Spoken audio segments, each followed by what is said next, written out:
All right, guys. So again, this is Mr. Chau, Algebra 2, Chapter 12, Section 8, okay? Homework page 849. So this section is about translation of trig graphs, okay?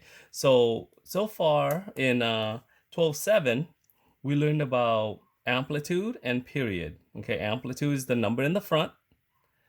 Period is how long the graph will take to finish. Okay, so what we want to also know about is something called a phase shift, which is taking a graph, a sine graph or cosine graph, and moving it left and right. Phase shift moves the graph left and right, and then a vertical shift moves the entire graph up and down. So just like we studied parabolas before, right, and lines and such, there were a lot of things that can happen to a parabola, right? It could be upside down, it could be wider, narrower, left and right. So same thing with sine graphs, okay?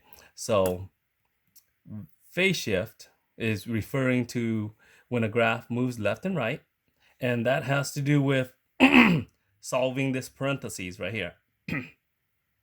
Okay, solving the parentheses that's after the word sine or cosine.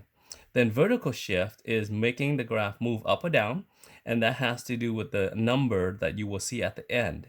If it's a plus at the end, you're going to go up.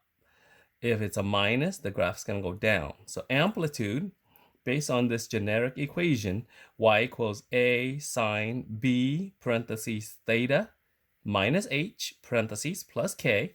Amplitude is the absolute value of the first number you see, a. Period is 2 pi over b, that guy right there. Phase shift is you got to solve this, okay?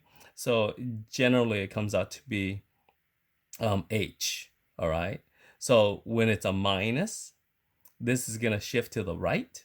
If it's a plus, it's going to shift to the left. But basically, you take the parentheses, you put equal 0, and you solve it. And then again, on the right-hand side, k, that's the vertical shift, okay? So hopefully you can understand that. And that's the lesson for section 12.8. In my following videos, I'll show you how to do these examples right here, okay? All right, have a good day.